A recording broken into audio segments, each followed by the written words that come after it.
तो बढ़ते हैं अपने नेक्स्ट पार्ट की तरफ। कल हमने 2 kingdom, 3 kingdom, 4 kingdom, 5 kingdom and 6 kingdom classification देखा था, है ना। तो अभी उसमें से एक एक किंगडम का हम लोग स्टडी करेंगे, ठीक है। जैसा मैंने कल के क्लास में बोला था, किंगडम मोनेरा मैं अभी नहीं बताऊंगा। अभी अपन पहले किंगडम प्रोटिस्टा पढ़ेंगे, फिर किंगडम फंजाई पढ़ेंगे, फिर वायरसेस पढ़ेंगे, लाइकेंस एंड वायरसेस, और फिर अगर तब तक लॉकडाउन खुल जाता है तो वेल एंड गुड, अगर नहीं खुलता है तो किंगडम मोनेरा भी यहीं पर पढ़ लेंगे। उसके बाद तो शायद खुल ही जाएगा, क्योंकि उसके बाद अपने को चालू करना है सेल बायोलॉजी, ठीक है। तो अभी तो फिलहाल अब हम चालू करते हैं किंगडम प्रोटिस्टा से। अपना सीक्वेंस क्या है? Monera, protista, Plantae, fungi, Animalia, ठीक है। प्लांटी को कभी भी फंजाई के पहले कंसिडर करना, क्योंकि प्लांटी ऑटोट्रॉफ्स है और फंजाई हेटरोट्रॉफ्स है, तो कभी भी ऑटोट्रॉफ्स पहले आएंगे, हेटरोट्रॉफ्स बाद में आएंगे, है ना। मतलब पहले तो कभी भी बिजनेसमैन आएगा, उसके बाद उसके घर में चोरी करने वाले चोर आएंगे ना, पहले ही चोर कैसे आ जाएंगे। तो इवॉल्व फंजाई बाद में हुए हैं प्लांटी के, तो मतलब प्लांटी से ज्यादा एडवांस्ड फंजाई है, ऐसा अगर अपन कंसिडर करेंगे तो बेटर रहेगा। तो अपना सीक्वेंस रहेगा मोनेरा, ठीक है। अपना सीक्वेंस रहेगा Monera, protista, Plantae, fungi, Animalia. उसमें से प्लांटी और एनिमिलिया के लिए जैसा मैंने बोला अलग चैप्टर ही है अपने को, तो उनका तो चिंता नहीं है। अपने को पढ़ना है इस चैप्टर में, मतलब बायोलॉजिकल क्लासिफिकेशन में मोनेरा, प्रोटिस्टा और फंजाई। और वायरसेस भी पढ़ना है, लेकिन वायरसेस ऑफकोर्स 5 किंगडम या 6 किंगडम कोई भी प्रकार के क्लासिफिकेशन में नहीं आ सकते, क्योंकि वो लिविंग है कि नॉन लिविंग है यही हमको मालूम नहीं है, बराबर। तो हम आज बढ़ते हैं किंगडम प्रोटिस्टा की तरफ। आज हम चालू करते हैं किंगडम प्रोटिस्टा।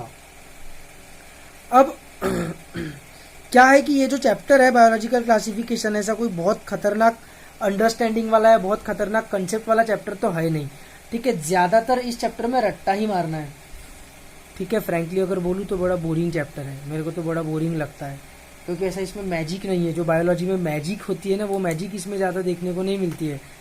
तो मैजिक की आदत हो जाने के कारण बिना मैजिकल चीज़ें पढ़ने को मज़ा नहीं आता है।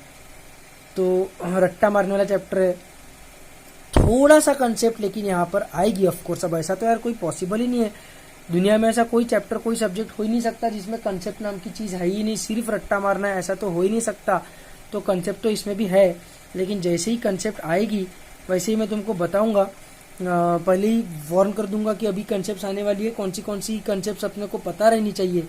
तो वो कंसेप्चुअल चीज़ें मैं एक्सप्लेन करूंगा, उसमें जो भी डाउट रहेगा पूछ लेना, ठीक है। वैसे चैप्टर में फिर से लाइव क्लासेस में रिवाइज भी कराऊंगा, कंसेप्ट वाला पार्ट तो भी एटलीस्ट फॉर श्योर, लेकिन अभी से समझने की पूरी अच्छी तरीके से कोशिश करेंगे। बाकी ज्यादा भारी कंसेप्ट नहीं है, बस हैप्लॉइड डिप्लॉइड के साथ ही अपने को खेलना है।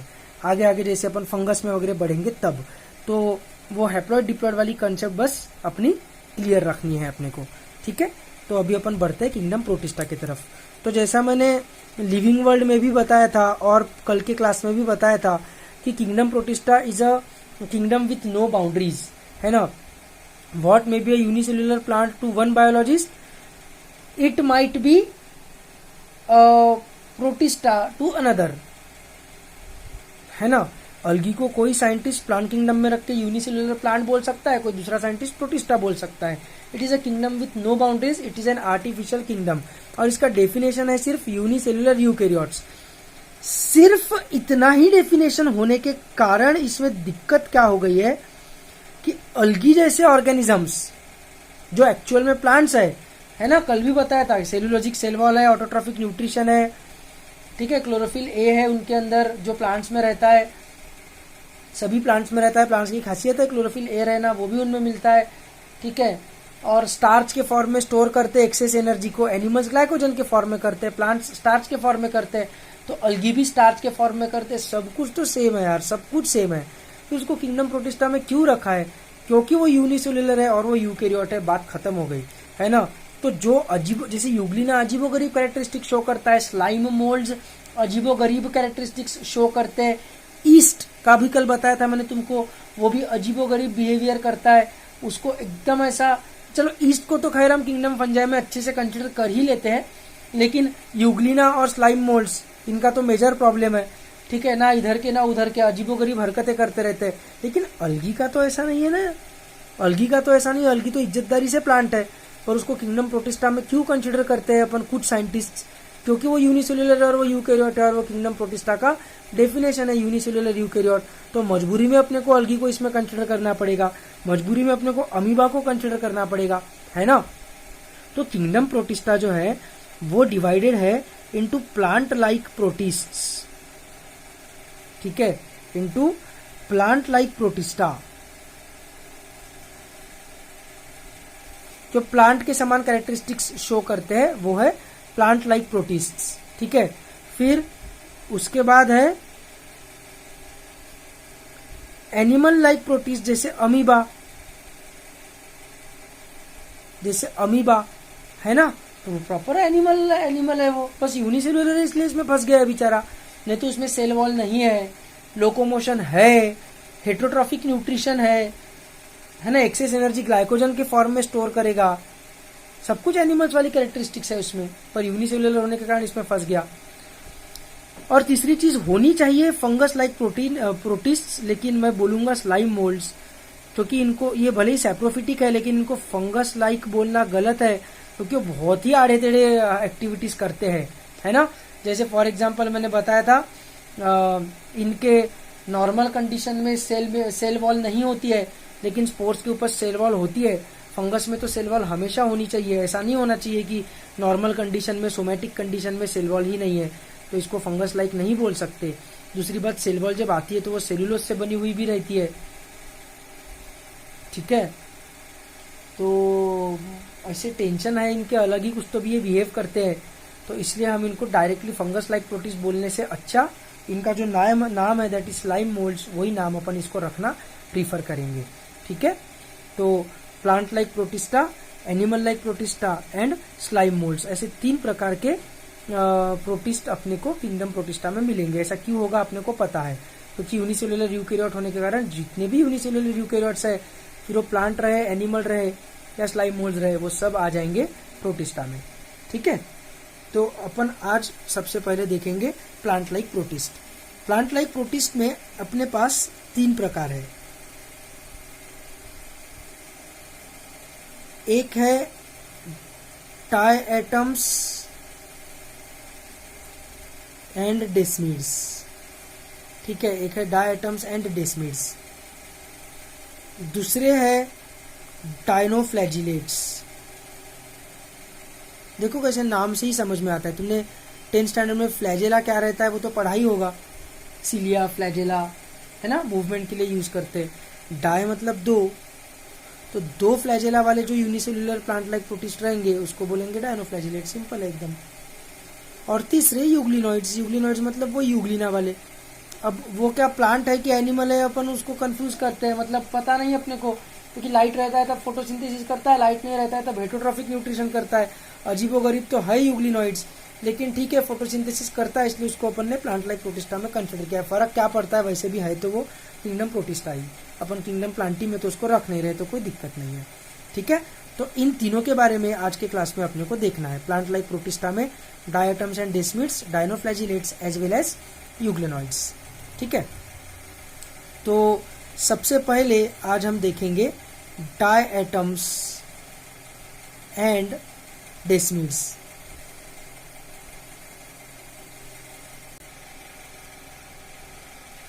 ये जो डेस्मिड्स है ना, इनको गोल्डन अलगी भी बोला जाता है, क्योंकि ये गोल्डन कलर के दिखते हैं, इसलिए स्वाभाविक बात है, ठीक है। पर अपना मेन फोकस है डायएटम्स, अपना जो मेन फोकस रहेगा वो रहेगा डायएटम्स, ठीक है। डायएटम्स को डायएटम्स क्यों बोलते हैं? डाय मतलब 2, एटम मतलब एटम, एटम तो पता ही अपने को, लेकिन यहाँ पर एटम का मतलब वो वाला एटम नहीं है जो मैंने पहली क्लास में पढ़ाया था, ठीक है। ऐसे ही कुछ तो भी वर्ड यूज करने का इसलिए एटम वर्ड यूज किया है। ऑफकोर्स 2 एटम से तो कोई इंडिविजुअल ऑर्गेनिज्म बन ही नहीं सकता है। ग्लूकोज की अगर तुम बात करोगे तो ग्लूकोज का फॉर्मूला है C6H12O6, मतलब उसमें कार्बन के 6 एटम्स है, हाइड्रोजन के 12 एटम्स है और ऑक्सीजन के 6 एटम्स है। ग्लूकोज H2O की अगर तुम बात करोगे तो उसमें 3 एटम्स है, हाइड्रोजन के 2, ऑक्सीजन का 1। CO2 की अगर तुम बात करोगे तो उसमें 3 एटम्स है, कार्बन का 1, ऑक्सीजन के 2, है ना। तो छोटे से छोटे कंपाउंड में भी कम से कम 2-3 एटम रहते हैं, तो 2 एटम से पूरा ऑर्गेनिज्म, पूरा सेल तो बन ही नहीं सकता। ठीक है, इसको अपने को लिटरली नहीं लेना है, सही में ऐसा नहीं सोचना है कि ये 2 एटम से बने हुए हैं। लेकिन इनकी खासियत क्या है कि ये जो डाई एटम नाम के ऑर्गेनिजम्स है ना, ये ऐसे इनका सेल 2 पार्ट्स से बना रहता है। इनका सेल 2 पार्ट्स से बना रहता है। ठीक है, देखो एक चीज याद रखना, साइंटिफिकली स्पीकिंग एपी का मतलब रहता है ऊपर, है ना, और हाइपो का मतलब रहता है नीचे। एपी का मतलब रहता है ऊपर और हाइपो का मतलब रहता है नीचे। ठीक है, कहीं पर भी बायोलॉजी में ये चीज याद रखना, एपी हाइपो ऊपर नीचे, हाइपर हाइपो मतलब ज्यादा कम, हाइपर यानी ज्यादा, हाइपो मतलब कम, हाइपर यानी ज्यादा, हाइपो मतलब कम, एपी मतलब ऊपर, हाइपो मतलब नीचे। ठीक है, और थेका मतलब लेयर, कवरिंग, तो एपी थेका इसको बोलेंगे एपीथीका ऊपर वाले को, और नीचे वाले को बोलेंगे हाइपोथीका, नीचे वाले को बोलेंगे हाइपोथीका। ठीक है, इसको अपन ने प्लांट लाइक प्रोटिस्टा में कंसिडर किया है, मतलब स्वाभाविक बात है कि ये फोटोसिंथेसिस करते होंगे। अच्छा, इनका डायटम्स नाम की हुए समझ में आ रहा है ना, इनकी सेल 2 पार्ट्स से बनी हुई है। ठीक है, प्लांट लाइक प्रोटिस्टा है, इसका सीधा सीधा मतलब है कि ये फोटोसिंथेसिस करेंगे। और मैंने अभी कुछ देर पहले तो एक चीज बोली थी कि प्लांट्स की खासियत है क्लोरोफिल ए रहना, तो क्लोरोफिल ए इनमें भी रहेगा, क्लोरोफिल ए इनमें भी रहेगा। ठीक है, यूकैरियोटिक प्लांट्स, मतलब प्लांट्स तो यूकैरियोटिक ही रहते हैं, क्या बोल रहा हूं मैं भी, प्लांट्स की खासियत है क्लोरोफिल ए रहना। क्लोरोफिल ए है मतलब it has to be a plant. ठीक है, तो इनमें क्लोरोफिल ए प्रेजेंट है, प्लस इनमें क्लोरोफिल सी भी प्रेजेंट है। ठीक है, तो क्लोरोफिल सी अगर इनमें प्रेजेंट है तो इनमें फ्यूकोजैंथिन भी प्रेजेंट है। ये मैं क्या बोल रहा हूँ, क्लोरोफिल सी, फ्यूकोजैंथिन वगैरह। तो प्लांट किंगडम में जब अपन अलगी पढ़ते हैं, अलगी मतलब थैलोफाइटा, तो थैलोफाइटा में ग्रीन अलगी, ब्राउन अलगी और रेड अलगी, ऐसे 3 प्रकार के अलगी आते हैं। तो उसमें से जो ब्राउन अलगी होती है उसमें क्लोरोफिल ए के साथ साथ क्लोरोफिल सी और फ्यूकोजैंथिन भी रहता है। इसका मतलब ये भी ब्राउन अलगी ही है। फिर अगर ब्राउन अलगी है तो इसको अपन ने सीधा सीधा प्लांट किंगडम में क्यों नहीं पढ़ रहे, इसको अपन प्लांट लाइक प्रोटिस्टा में क्यों पढ़ रहे, ये हरकत के कारण। कुछ तो भी अजीब बिहेवियर है, ऐसा बिहेवियर एपीथेका, हाइपोथेका, ऐसा बिहेवियर हमने कभी इसके पहले प्लांट्स में देखा नहीं है। ठीक है, लेकिन क्या फर्क पड़ा, प्लांट्स में नहीं भी देखा है तो, प्लांट्स में नहीं देखा है तो फर्क क्या पड़ रहा है, कुछ अलग इसका कोई फाइलम या kingdom, phylum, class, order, family, genus, species रहता है ना, तो किंगडम प्लांटी में कोई अलग फाइलम बना के, अलग क्लास बना के, अलग ऑर्डर बना के इसको रख देते। इसको किंगडम प्लांटी में से निकालकर इसमें क्यों रखा है, सिर्फ यूनिसेल्युलर यूकैरियोट है इसलिए नहीं, अजीबोगरीब बिहेवियर ये करते हैं, अजीबोगरीब बिहेवियर ये करते हैं। कौन सा अजीबोगरीब बिहेवियर करते हैं, तो ध्यान से मेरी बात सुनेंगे। प्लांट्स जो होते हैं ना, प्लांट्स में उनके जो पिगमेंट्स होते हैं प्लांट्स के, ठीक है, मतलब chlorophyll A, chlorophyll B, chlorophyll C, fucoxanthin, phycoerythrin, carotene, जो भी है, ये सब नाम तुमको अभी फिलहाल याद नहीं रखने, चिंता मत करो बिल्कुल भी, पर जो भी उनके पिगमेंट्स है ना प्लांट्स के, वो सब पिगमेंट्स प्रेजेंट होते हैं क्लोरोप्लास्ट में, वो सब पिगमेंट्स प्रेजेंट होते हैं क्लोरोप्लास्ट में, बराबर है। लेकिन ये जो डायटम्स है, डायटम्स में क्या होता है, अच्छा ये जो भी मैं तुमको लिखवा रहा हूं ये सब तुमको नोट्स बनाने हैं इस चीज के, ठीक है, यही तुम्हारे नोट्स रहेंगे। तो डायटम्स में क्या होता है कि there pigments are present in chromatophores. Chromatophores मतलब क्या, तो प्लांट्स में तो क्या रहता है, इवन अलगी में भी सेल के अंदर, जो सेल है उस सेल के अंदर क्लोरोप्लास्ट नाम के स्ट्रक्चर्स रहते हैं, है ना, और उसमें रहेगा क्लोरोफिल ए, क्लोरोफिल बी, ये सब चीजें, बराबर है, किसके केस में? प्लांट सेल के केस में। लेकिन बैक्टीरिया में क्या रहता है? बैक्टीरिया में बैक्टीरिया का ऐसा सेल वॉल है, ठीक है, बैक्टीरिया का सेल वॉल है और अंदर सेल मेम्ब्रेन है। तो सेल मेम्ब्रेन जो है ना वो ऐसा इन वजाइनेट हो जाता है, इन पाउचिंग कर लेता है, ऐसा साइटोप्लाज्म में अंदर की तरफ ऐसे पाउच बना लेता है। क्योंकि सेल मेम्ब्रेन तो लिपिड से बना हुआ है, अपन ने पढ़ा हुआ है 9th स्टैंडर्ड में, 10th स्टैंडर्ड में कि cell membrane is made up of lipid. तो लिपिड है तो फ्लेक्सिबल रहेगा, फ्लेक्सिबल रहेगा तो वो ऐसा पाउच बना पाएगा, है ना। ऐसे लोहे जैसी कोई सख्त चीज अगर रही तो वो ऐसा पाउचिंग नहीं कर सकती, लेकिन कोई अगर सॉफ्ट चीज है इलास्टिक के समान तो वो ऐसा पाउचिंग कर सकती है। तो सेल मेम्ब्रेन लिपिड से बना हुआ होने के कारण वो ऐसे पाउचिंग कर सकता है और वो ऐसे पाउचिंग करता है। और ये जो पाउचेस रहते हैं ना, इन पाउचेस के ऊपर एंजाइम्स अटैच रहते हैं, ठीक है, इन पाउचेस के ऊपर एंजाइम्स अटैच रहते हैं। अगर रेस्पिरेटरी एंजाइम्स रहे तो उसको बोलते हैं मिजोजोम।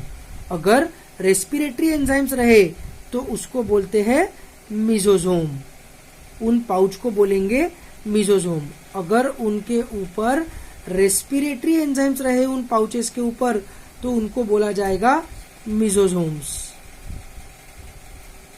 समझ में आ रहा है? और अगर फोटोसिंथेटिक एंजाइम्स रहे, अगर फोटोसिंथेटिक एंजाइम्स रहे मतलब फोटोसिंथेसिस करने वाले एंजाइम्स, तो उनको बोलते हैं क्रोमा। क्रोमा मतलब कलर, क्रोमेटोफोर्स, उनको बोलते हैं क्रोमेटोफोर्स। समझ में आ रहा है? सेल मेम्ब्रेन, बैक्टीरियल सेल में जो सेल मेम्ब्रेन रहता है वो ऐसा इनवजाइनेट हो जाता है। तो इनवजाइनेट होने के बाद पाउचेस बन जाते हैं। उन पाउचेस के ऊपर अगर रेस्पिरेटरी एंजाइम्स रहे तो उनको बोलते हैं मिजोजोम्स और फोटोसिंथेटिक एंजाइम्स रहे तो क्रोमेटोफोर्स, ठीक है।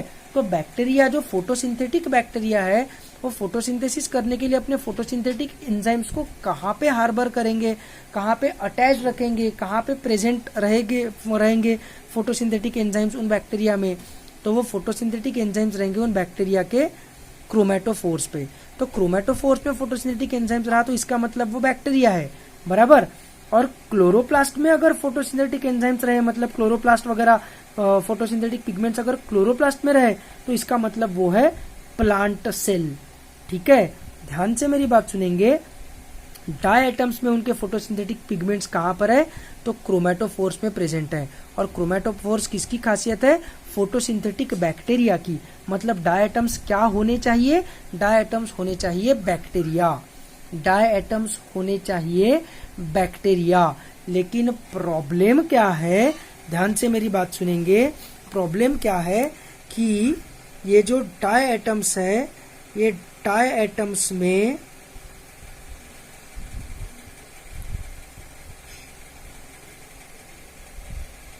प्रॉपर वेल डेवलप्ड न्यूक्लियस रहेगा। ये किसकी खासियत है? प्रॉपर वेल डेवलप्ड न्यूक्लियस रहना यूकैरियोट्स की। क्रोमेटोफोर्स रहना किसकी खासियत है? प्रोकैरियोट्स की। तो डायटम्स प्रोकैरियोट्स है कि यूकैरियोट्स है? तो ज्यादातर कैरेक्टरिस्टिक्स तो इनकी प्रोकैरियोट्स की है, ठीक है। जैसे फॉर एग्जांपल बैक्टीरिया में जो फोटोसिंथेटिक पिगमेंट रहता है वो क्लोरोफिल ए नहीं रहता है, एंजाइम नहीं है, पिगमेंट। एंजाइम अलग चीज है, एंजाइम्स मतलब बायोकैटालिस्ट, और लाइट को एब्जॉर्ब करने वाला जो सब्सटेंस है सनलाइट को, उसको बोलते हैं पिगमेंट। तो बैक्टीरिया का जो फोटोसिंथेटिक पिगमेंट है, बैक्टीरिया का जो फोटोसिंथेटिक पिगमेंट है, फोटोसिंथेटिक पिगमेंट वो है B890। वो 890 नैनोमीटर की वेवलेंथ को एब्जॉर्ब करता है, इसलिए उसको B890 बोलते हैं, ठीक है। वेरएस प्लांट्स का strictly chlorophyll A. Die atoms में क्या है? डाई एटम्स में है क्लोरोफिल ए। मतलब ये किसकी कैरेक्टरिस्टिक हो गई? प्लांट्स की। पर वो क्लोरोफिल ए क्लोरोप्लास्ट के अंदर है क्या डाई एटम से सेल में? नहीं, सेल मेम्ब्रेन के पाउच में है। ये पाउच रहना किसकी कैरेक्टरिस्टिक हो गई? बैक्टीरिया की। तो मेरे को बताओ डाई एटम्स बैक्टीरिया है या प्लांट्स है? मेरे को बताओ डाई एटम्स बैक्टीरिया है या प्लांट्स है? तो एक कैरेक्टरिस्टिक बस उसकी बैक्टीरिया की है, क्रोमेटोफोर्स रहना। बाकी सब कैरेक्टरिस्टिक्स प्लांट्स की है। वेल डेवलप्ड न्यूक्लियस है, ठीक है। बाकी ईआर, गोल्जी बॉडीज, ये सब ऑर्गेनल्स है जो कि यूकैरियोट्स की कैरेक्टरिस्टिक है। क्लोरोफिल ए है जो कि यूकैरियोटिक प्लांट्स मतलब प्लांट्स की कैरेक्टरिस्टिक है। तो सब कुछ इसमें प्लांट्स का है, बस एक चीज इसमें क्रोमेटोफोर्स बैक्टीरिया वाला है। सिर्फ एक चीज के लिए अपन उसको प्रोकैरियोट में कंसीडर नहीं कर सकते, इसलिए अपन ने इसको रखा तो यूकैरियोट्स में है, लेकिन ये प्लांट्स वाला कैरेक्टरिस्टिक शो नहीं कर रहा है। क्रोमेटोफोर्स वाली क्वालिटी ये शो कर रहा है, इसलिए अपने इसको प्लांट किंगडम में नहीं रखा है, हमने इसको रखा है किंगडम प्रोटिस्टा में, प्लांट लाइक प्रोटिस्टा के अंडर। समझ में आ रहा है। दूसरा ये चीज तो है ही, ये कौन सी हरकत है ऐसे सेल के दो पार्ट्स रहना, ऐसा किसी प्लांट सेल में नहीं मिलता है, सिर्फ डायटम्स में ही मिलता है। तो ऐसी अजीबोगरीब हरकतें करने के कारण इसको हमने रखा हुआ है किसमें, किंगडम प्रोटिस्टा में। हमने इसको प्लांट किंगडम में नहीं रखा हुआ है, हमने इसको प्लांट किंगडम में इस रीजन से नहीं रखा हुआ है। ठीक है, ये बात समझ में आ रही है। तो मैंने कल के क्लास में बोला था कि हम फालतू फूकर सिर्फ यूग्लिना को बदनाम कर रहे हैं कि यूग्लिना के कारण किंगडम प्रोटिस्टा बना, ऐसा नहीं है। ये जो यूनिसेल्युलर यूकैरियोट्स है, इसमें से मैक्सिमम वाले यूनिसेल्युलर यूकैरियोट्स अजीब अजीब हरकतें करते हैं, अजीब अजीब कैरेक्टरिस्टिक शो करते हैं। तो सभी यूनिसेल्युलर यूकैरियोट्स ऑलमोस्ट 100% नहीं, लेकिन 90% का तो कंफ्यूजन रहता ही है कि इनको प्लांट्स बोलना है या एनिमल्स बोलना, इसलिए उनको हमने किस में रखा हुआ है, हमने उनको रखा हुआ है किंगडम प्रोटिस्टा में। ठीक है, तो प्रॉपर वेल डेवलप्ड न्यूक्लियस है, प्लस बाकी के ऑर्गेनल्स भी है, plus rest of the organelles भी है। तो इसको अपने को कंसिडर तो यूकैरियोट्स में ही करना पड़ेगा, लेकिन क्रोमेटोफोर होने के कारण अपन इसको प्लांट्स में नहीं रख सकते। जैसे अलगी जो है नॉर्मल अपना ग्रीन अलगी, उसके बारे में क्या है कि साइंटिस्ट में झगड़ा हो सकता है कि ग्रीन अलगी को प्रोटिस्टा में रखे कि प्लांट किंगडम में रखे। To one scientist a green algae might be a unicellular plant, to another scientist it might be a protista. ठीक है, उसमें झगड़ा हो सकता है, लेकिन डाई एटम्स के बारे में कोई झगड़ा नहीं है। डाई एटम्स को प्लांट किंगडम में रखना चाहिए ऐसा कोई साइंटिस्ट नहीं बोलता है। डाई एटम्स को हम स्ट्रिक्टली कहाँ रखते हैं, किंगडम प्रोटिस्टा में ही रखते हैं। ठीक है, क्लियर एकदम। तो ये बात तो हो गई। अब एक्चुअल डायटम्स की तरफ बढ़ते हैं कि डायटम्स की ये जो हरकत है इसके कारण क्या होता है। तो डायटम्स का एसेक्सुअल रिप्रोडक्शन कैसे होता है, देखो। डायटम्स का एसेक्सुअल रिप्रोडक्शन कैसे होता है ध्यान से देखेंगे। एपिथेका और हाइपोथेका अलग हो जाएंगे, ठीक है। और अलग होने के बाद क्या करेंगे, ये जो एपिथेका है इसकी लेंथ मैं कांस्टेंट रखता हूं,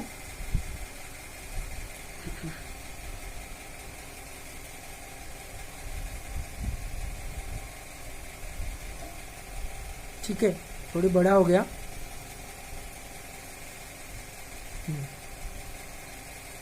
एपिथेका और हाइपोथेका अलग हो गए।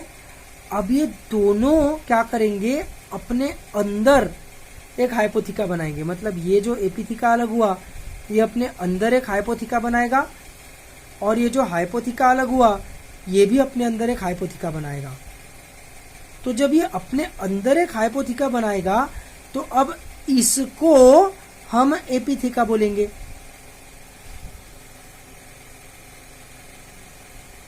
ठीक है, एक सेकंड ना, मुझे स्केल ले लेने दो, मैं ज्यादा अच्छे से समझा सकूं। देखो, ये एपिथेका सपोज किसी सेल का साइज 3 सेंटीमीटर रह सकता है क्या? बिल्कुल भी नहीं। सेल माइक्रोस्कोपिक चीज है। 3 सेंटीमीटर की चीज को हम नेकेड आई से देख सकते हैं, सेल को नेकेड आई से नहीं देख सकते। एग्जाम्पल है, सपोज बोल रहा हूं, लिटरली नहीं लेना है।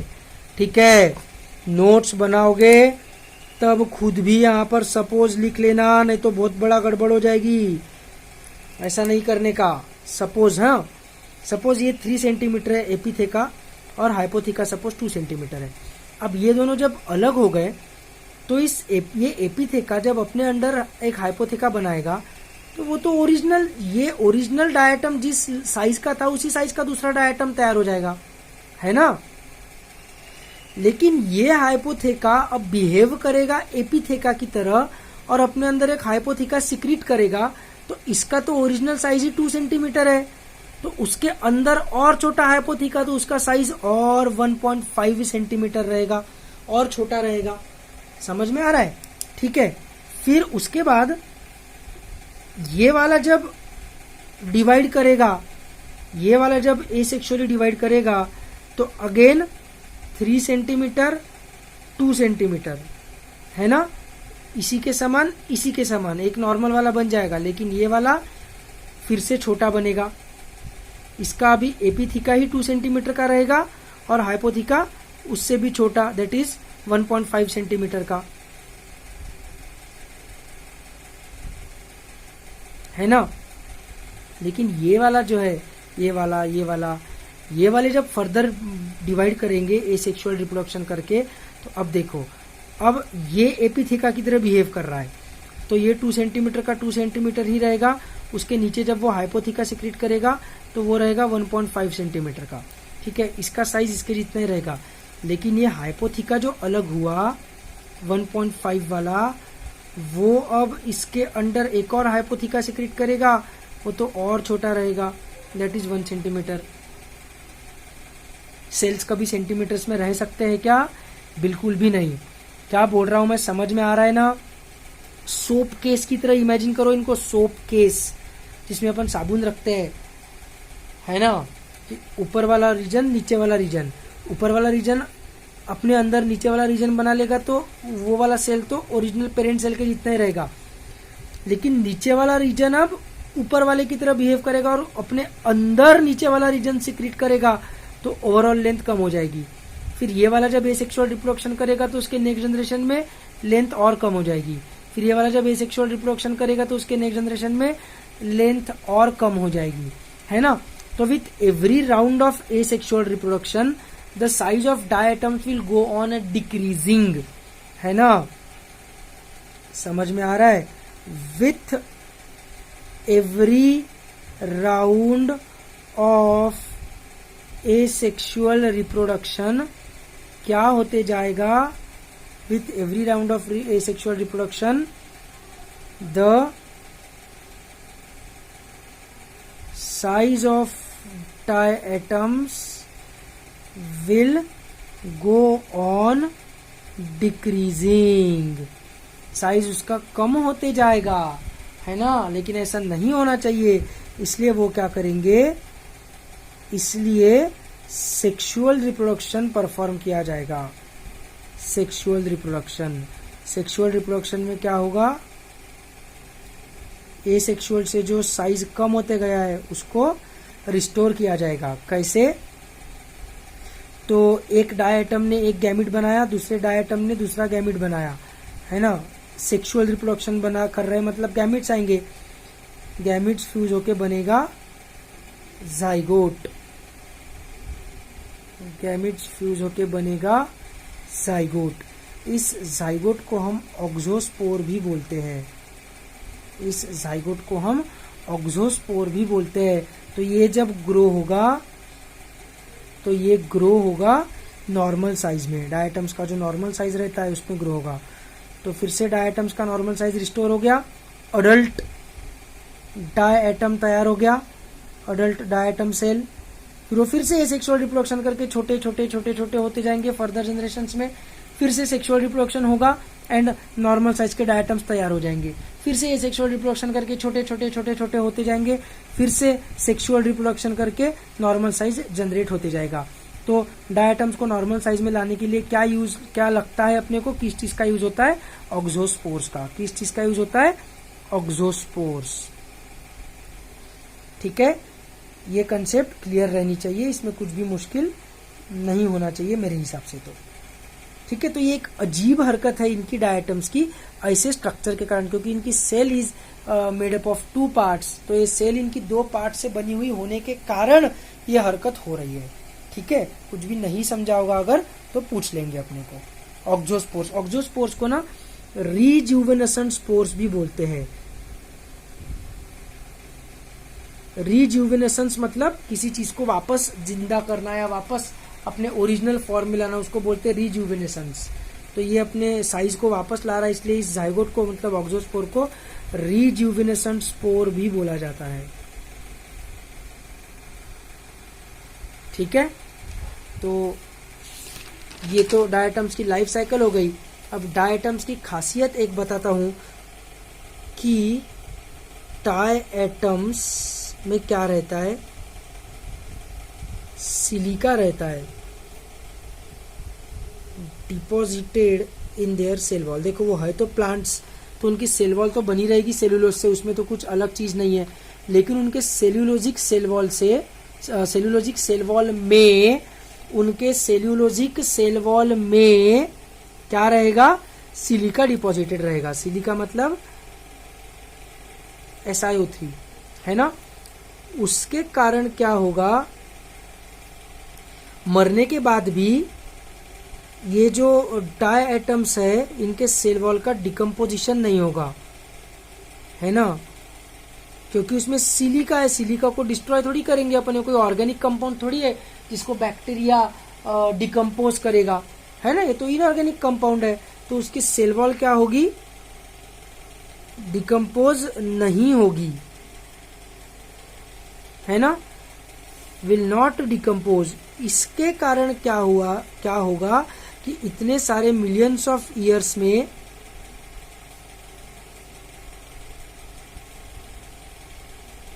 है ना, इतने मिलियंस ऑफ ईयर्स में कितने सारे डेड बॉडीज डायटम्स की जमा हो गई होगी ओशन के सरफेस पे, है ना, एंड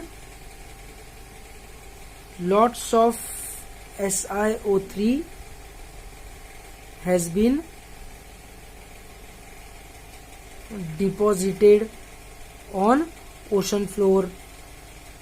ओशंस में मिलते हैं, क्योंकि ये चीज ये बताना भूल गया था मैं, वो भी ऐड कर लेना अपने नोट्स में कि ये मिलते कहाँ पर है, ओशंस में मिलते हैं। ठीक है, तो इनके सेल वॉल डिकम्पोज नहीं होंगे तो इनके सेल वॉल जमा होते जाएंगे, और सेल वॉल में क्या है, सिलिका का डिपोजिशन। तो इनके cell walls millions of years में कितने सारे अक्यूमुलेट हो गए होंगे, डिपॉजिट हो गए होंगे ओशन फ्लोर में, सोचो, है ना। तो ओशन का फ्लोर ऐसा पूरा चमकते रहता है SiO3 के कारण। तो वो जो ओशन का जो फ्लोर पे जो सैंड मिलती है, मतलब बेसिकली डायटम्स के सेल वॉल्स, उसको बोलते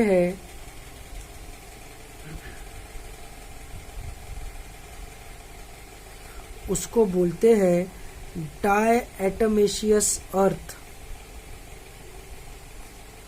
और कीजलगर। डायटोमेशियस अर्थ और कीजलगर। ठीक है, समझ में आ रहा है। एक सेकंड, ये कीजलगर है, गर RH, कीजलगर। ठीक है, अब इसके यूजेस क्या है कीजलगर के, तो कीजलगर के काफी सारे यूजेस है। जैसे पहला, ये साउंड को अच्छे से एब्जॉर्ब कर लेता है। तो साउंड प्रूफ रूम अगर बनानी होगी तो उसके सीमेंट में, उसके वॉल्स में कीजलगर यूज करेंगे। ठीक है, तो क्या बोलेंगे, construction of sound proof rooms, construction of sound proof rooms. फिर कीजलगर थोड़ा सा रफ रहता है, ऐसा टेक्सचर जो रहता है उसका वो रफ रहता है, तो इसलिए इट इज यूज्ड इन टूथपेस्ट्स, ताकि वो दांतों पे फ्रिक्शन करेगा और ऑयल वगैरह जो दांतों पे लगा रहेगा उसको रिमूव करने में हेल्प करेगा। ठीक है, उसके अलावा फाइन पाउडर रहती है वो, तो उसके थ्रू फिल्ट्रेशन किया जा सकता है। किसका, ऑयल्स एंड सिरप्स का फिल्ट्रेशन कीजलगर के थ्रू। ठीक है, फिर वो इंसुलेटिंग एजेंट है, मतलब बैड कंडक्टर ऑफ इलेक्ट्रिसिटी है, तो इंसुलेटर करके भी उसका कीजलगर का इस्तेमाल होता है, इंसुलेटर्स करके। ठीक है, ये तो कीजलगर के यूजेस है।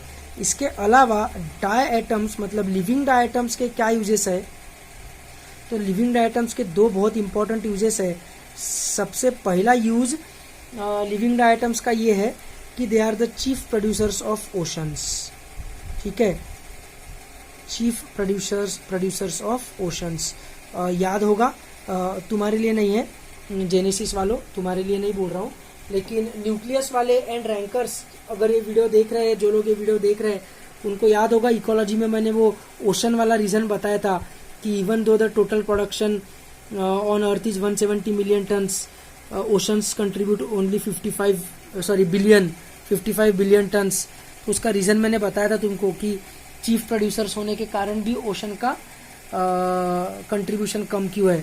तो तब मैंने बोला था ना कि प्लांट किंगडम में और बायोलॉजिकल क्लासिफिकेशन में लिखा हुआ है कि ये अलगी जो होते हैं इनका सबसे बड़ा रोल है फोटोसिंथेसिस में, तो that this is also true.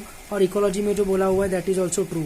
उसमें किसी को डाउट होगा अगर रैंकर्स एंड न्यूक्लियस वालों 12th वालों के लिए बोल रहा हूँ, ठीक है, जेनेसिस वालों के लिए नहीं बोल रहा हूँ, तो मेरे को पूछ लेंगे वो चीज़, ठीक है।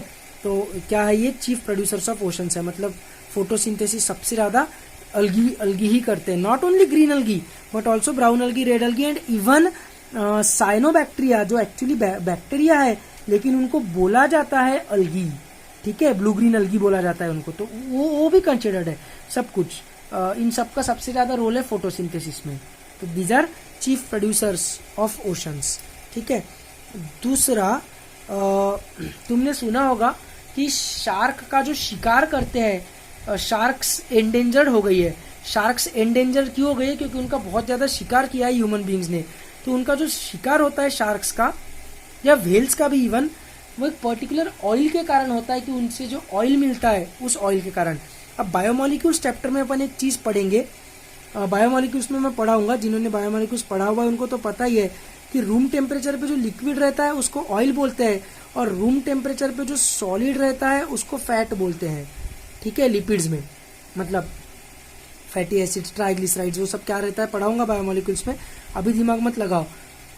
तो प्लांट्स में अपने को ऑयल मिलता है और एनिमल्स में अपने को फैट मिलता है ना, बटर, घी, ये सब सॉलिड है तो ये सब हमको एनिमल से मिलता है। जैसे coconut oil, soybean oil, mustard oil, ठीक है, ग्राउंडनट ऑयल, ये सब रूम टेम्परेचर पे लिक्विड रहता है। देखो ये सब प्लांट्स है कि नहीं, मस्टर्ड, ग्राउंडनट, सोयाबीन, बराबर। तो ये एक चीज याद रखने का। तो फिर अपने को शार्क और व्हेल में से ऑयल कैसे क्या मिलता है? अगर वो एनिमल्स है तो उनमें ऑयल नहीं मिलना चाहिए। तो क्या होता है, the oil found in whales, ये व्हेल्स में आया कहां से?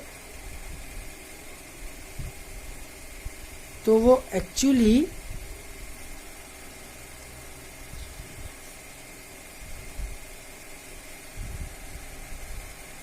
Comes from diatoms. अब व्हेल्स तो डायरेक्टली डायटम्स को खा नहीं सकते, लेकिन डायटम्स को कोई जू प्लैंक्टन्स खाएंगे। जू प्लैंक्टन्स मतलब ऐसे यूनिसेल्युलर एनिमल्स, फिर उनको छोटे मोटे एनिमल्स खाएंगे, फिर वो छोटे मोटे एनिमल्स को फिश, स्मॉल फिश खाएगी, स्मॉल फिश को लार्ज फिश खाएगी, लार्ज फिश को शार्क्स खाएंगे, ऐसा, ठीक है। तो फूड चेन में के थ्रू वो ऑयल पास होते जाता है और तो उनमें जो ऑयल मिलता है वो एक्चुअली प्रोड्यूस किया रहता है डायटम्स ने। तो ये जो बायोमोलिक्यूल्स में जो ये चीज मैं पढ़ाऊंगा, इस चीज को, ये चीज व्हेल्स में ऑयल मिलता है, ये कंसेप्ट गलत प्रूफ नहीं करती है। ये भी सही है कि ऑयल सिर्फ प्लांट्स में मिलता है और व्हेल्स में ऑयल मिलता है, ये भी सही है। कहां से आया व्हेल्स में ऑयल? तो आया उनके पास डायटम्स में से, ठीक है। So this is about diatoms. तो बढ़ते हैं नेक्स्ट पार्ट की तरफ, दैट इज डायनोफ्लैजिलेट्स।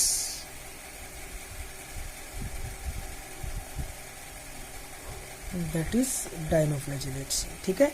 डाय मतलब दो, फ्लैजेला मतलब फ्लैजेला, वो तो तुमको पता ही है। तो डायनोफ्लैजिलेट्स में क्या रहता है, सेल मेम्ब्रेन जो है, सेल मेम्ब्रेन के ऊपर दो सेलुलोज की प्लेट्स रहती है, मतलब जो उनकी जो सेल वॉल है ना, वैसे प्लेट लाइक स्ट्रक्चर में आर्मर समझता है, जैसे पुराने जमाने के जो सैनिक हुआ करते थे वो चेस्ट पे एक आर्मर पहनते थे, है ना। तो जैसे बाहुबली मूवी में वगैरह तुमने देखा होगा, ठीक है। तो उस टाइप का आर्मर पहना है उन्होंने, ऐसे लगता है, इसलिए इनको आर्मर्ड प्रोटिस्टेंट्स या आर्मर्ड डायफ्लैजिलेट्स ऐसा भी बोला जाता है। आर्मर्ड सेल्स, अलग अलग इनके नाम है, ठीक है। तो आर्मर्ड बस याद रखना। इसका डायग्राम मैं बना के दिखाता हूं तो तुमको और आइडिया आ जाएगी कि मैं एग्जैक्टली क्या बोल रहा हूं। देखो, एक ऐसा आर्मर है एकदम पुराने जमाने के सैनिक के समान, फिर ये सेल मेम्ब्रेन है, थोड़ा सा रीजन है जहां पर आर्मर प्रेजेंट, मतलब सेल वॉल, सेलुलोज से बनी हुई सेल वॉल प्रेजेंट नहीं है, और फिर से आर्मर है।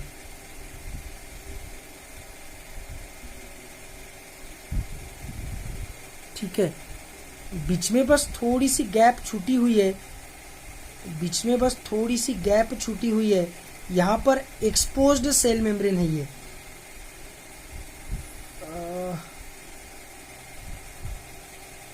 एक्सपोज्ड सेल मेम्ब्रेन मतलब यहां पर इसके ऊपर सेल्यूलोजिक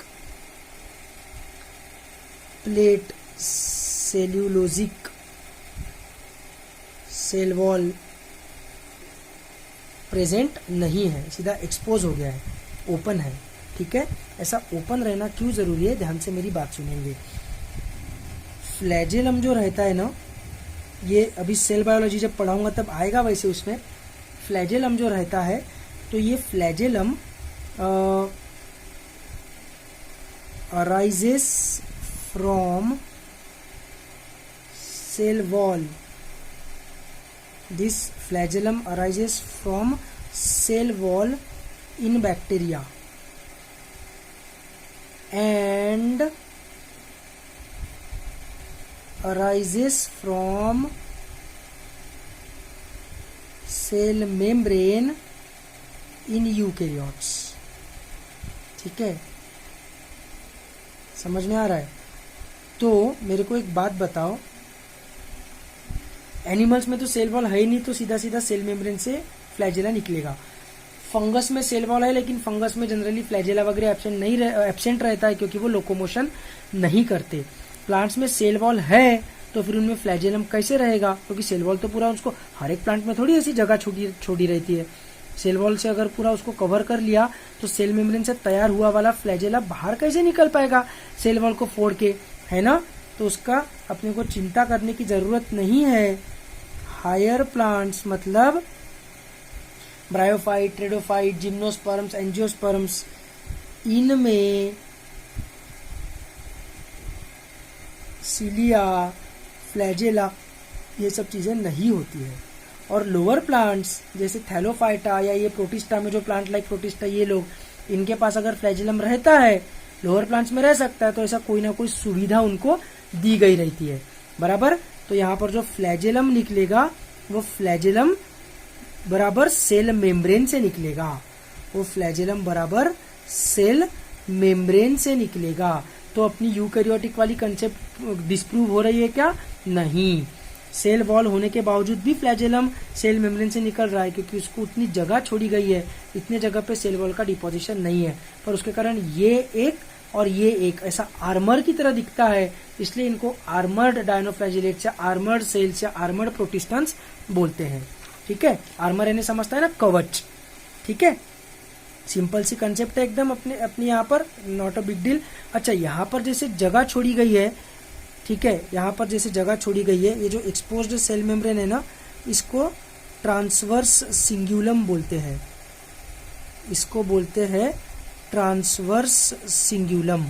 ठीक है, ये सब एनसीईआरटी में दिया हुआ वर्ड नहीं है, लेकिन अब मैं हमेशा से ये पढ़ाते आ रहा हूँ बायोलॉजी के क्लासिफिकेशन में, इसलिए पढ़ा रहा हूँ। ठीक है, बाकी ऐसा सब याद नहीं रखा तो भी चलेगा, इतना कोई टेंशन नहीं है, एनसीईआरटी का वगैरह टर्म नहीं है ये सिंगुलम।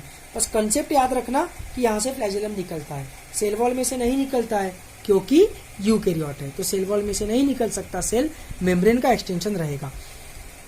दूसरा फ्लैजेलम इधर से निकलेगा, इधर से, इसको ट्रांसवर्स फ्लैजेलम बोलेंगे। ट्रांसवर्स मतलब हॉरिजॉन्टल, और ये लॉन्जिट्यूडिनल फ्लैजेलम रहेगा, मतलब ऐसा ऐसा सीधा सेल है ना, तो लॉन्जिट्यूडिनली निकल रहा है फ्लैजेला, ये परपेंडिकुलरली निकल रहा है फ्लैजेला, तो ये ट्रांसवर्स फ्लैजेलम रहेगा, और ये लॉन्जिट्यूडिनल फ्लैजेलम रहेगा। लॉन्जिट्यूडिनल फ्लैजेलम सेल वॉल से निकल रहा है क्या? बिल्कुल भी नहीं, ये भी सेल मेम्ब्रेन से ही निकल रहा है। यहाँ पर भी गड्ढा है जहाँ पर सेल वॉल डिपॉजिटेड नहीं है, लेकिन उसके लिए अपने सेल को इधर से देखना पड़ेगा, इधर से, है ना। अपन सेल को इधर से देख रहे हैं, ऐसा देख रहे हैं, इधर से नहीं देख रहे हैं। अपने को क्या करना पड़ेगा, इस सेल को उठा के ऐसा करना पड़ेगा, तब अपने को यहाँ पर भी एक गड्ढा दिख जाएगा। पर ये 2 डायमेंशनल डायग्राम होने के कारण अपन इसको ऐसे उठा नहीं सकते और इधर का गड्ढा देख नहीं सकते। बाकी यहाँ पर भी ऐसा ही ग्रूव या सिंगुलम, मतलब ऐसा रीजन जहां पर सेल वॉल का डिपोजिशन नहीं हुआ है, ऐसा रीजन इधर पे भी एक गड्ढा है जहां पर सेल वॉल का डिपोजिशन नहीं हुआ है और उसमें से ही वो फ्लैजेलम निकल रहा है, क्योंकि यूकैरियोटिक फ्लैजेला कभी भी सेल मेम्ब्रेन से ही निकलेगा, ध्यान रखना। पर 2 डायमेंशनल डायग्राम होने के कारण वो अपने को दिख नहीं रहा है। ठीक है, समझ में आ रहा है? ओके, इसमें भी of course chlorophyll A plus chlorophyll C plus fucoxanthin present रहेगा। Chlorophyll A plus chlorophyll C plus fucoxanthin present रहेगा। तो फिर इसको अपन ने प्लांट किंगडम में ब्राउन अलगी के अंडर क्यों नहीं रखा? सीधा सीधा रख देते प्लांट किंगडम में ब्राउन अलगी के अंडर, लेकिन नहीं रखा है। मतलब ये भी डाई एटम्स की तरह कुछ तो भी अजीब काम जरूर करता होगा, है ना? करता है। क्या काम करता है? तो ध्यान रखना कि प्रोकैरियोट्स में प्रोकैरियोन है। प्रोकैरियोन की कैरेक्टरिस्टिक्स क्या क्या है? तो प्रोकैरियोन की कैरेक्टरिस्टिक्स है न्यूक्लियर मेम्ब्रेन एब्सेंट, है ना? और यूकैरियोटिक सेल्स जो होती है, यूकैरियोटिक सेल्स मतलब यूकैरियोन, यू मतलब नया, कैरियोन मतलब न्यूक्लियस। यूकैरियोटिक सेल्स की खासियत क्या रहती है? Nuclear membrane present. ये न्यूक्लियर मेम्ब्रेन प्रेजेंट ये यूकैरियोटिक सेल्स की खासियत होती है। इनमें ना एक हिस्टोन नाम का प्रोटीन रहता है, ठीक है, हिस्टोन प्रोटीन। तो हिस्टोन प्रोटीन क्या रहता है? बेसिक रहता है इन नेचर, एसिडिक बेसिक वाला बेसिक, हाँ, फंडामेंटल वाला बेसिक नहीं, एसिडिक बेसिक वाला बेसिक। तो डीऑक्सी राइबोन्यूक्लिक एसिड मतलब डीएनए वो एसिडिक है, और वो हिस्टोन प्रोटीन अगर प्रेजेंट रहेगा न्यूक्लियस में तो वो बेसिक रहेगा। तो एसिड बेस एक दूसरे को न्यूट्रलाइज कर देंगे और अल्टीमेटली न्यूक्लियस न्यूट्रल हो जाएगा। ठीक है, न्यूक्लियस इसके कारण न्यूक्लियस के अंदर न्यूक्लिक एसिड होने के कारण भी न्यूक्लियस एसिडिक नहीं हो पाता है, न्यूट्रल हो जाता है, क्योंकि हिस्टोन प्रोटीन उसको न्यूट्रलाइज कर देते हैं। पर प्रोकैरियोट्स में क्या रहता है? प्रोकैरियोट्स में हिस्टोन प्रोटीन एब्सेंट रहता है। प्रोकैरियोट्स में हिस्टोन प्रोटीन एब्सेंट रहता है। ठीक है, इसमें कुछ दूसरा प्रोटीन रहता है जो बेसिक रहता है, लेकिन हिस्टोन नहीं रहता। उसका अमीनो एसिड का सीक्वेंस कुछ अलग रहता है प्रोकैरियोट्स में जो मिलता है वो उसमें। ठीक है, ये जो डायनोफ्लैजिलेट्स है ना, इनमें डायनोफ्लैजिलेट्स में क्या होता है, ध्यान से मेरी बात सुनेंगे।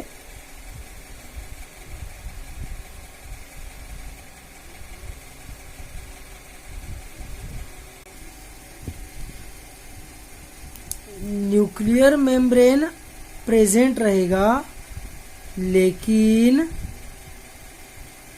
हिस्टोन प्रोटीन एब्सेंट रहेगा। तो मुझको बताओ, इसको तुम प्रोकैरियोन में कंसीडर करोगे कि यूकैरियोन में कंसीडर करोगे? क्योंकि ये कैरेक्टरिस्टिक इसकी है, ये कैरेक्टरिस्टिक इसकी है, दोनों में नहीं कंसीडर कर सकते। तो इसको बोलोगे मीजोकैरियोन, इसको बोलोगे मीजोकैरियोन। ठीक है, this will be called as mesokaryon. तो होता क्या है कि डायनोफ्लैजिलेट्स में मीजोकैरियोन प्रेजेंट रहता है। किया ना कुछ तो भी अजीब हरकत, इसलिए इसको प्रोटिस्टा में रखना पड़ता है। अपन सिर्फ क्या बदनाम यूग्लिना को करते हैं, लेकिन देखो डायटम्स भी अलग है, डायनोफ्लैजिलेट्स भी अजब कुछ तो भी कर रहे हैं, स्लाइम मोल्ड्स भी अलग कुछ तो भी कर रहे हैं, सभी के सभी वैसे ही है, अजीबो गरीब। कोई भी यहाँ पर सीधा साधा नहीं है किंगडम प्रोटिस्टा में। हार्डली 5-10% ऑर्गेनिजम्स अच्छे होंगे किंगडम प्रोटिस्टा के, बाकी मैक्सिमम आड़े टेढ़े रहते हैं। तो डायनोफ्लैजिलेट्स में मीजोकैरियोन रहता है, डायनोफ्लैजिलेट्स में रहता है मीजोकैरियोन। और ये जो मीजोकैरियोन टर्म है, इस टर्म को इतना सब याद नहीं रखना है, लेकिन यार क्या है ना कि मेरे को इतने सालों से अभी याद हो चुका है, तो मुझे लगता है कि बता देना चाहिए। नीट में नहीं आएगा, ये भी गारंटी से बताता हूँ, नीट में नहीं आएगा, लेकिन मेरे को याद हो गया है तो मेरे को लगता है बता देना चाहिए। क्या क्या दिक्कत है, बता देने में प्रॉब्लम क्या है? तो मीजोकैरियोन जो टर्म है इसको कॉइन किया हुआ है डॉज नाम के साइंटिस्ट ने।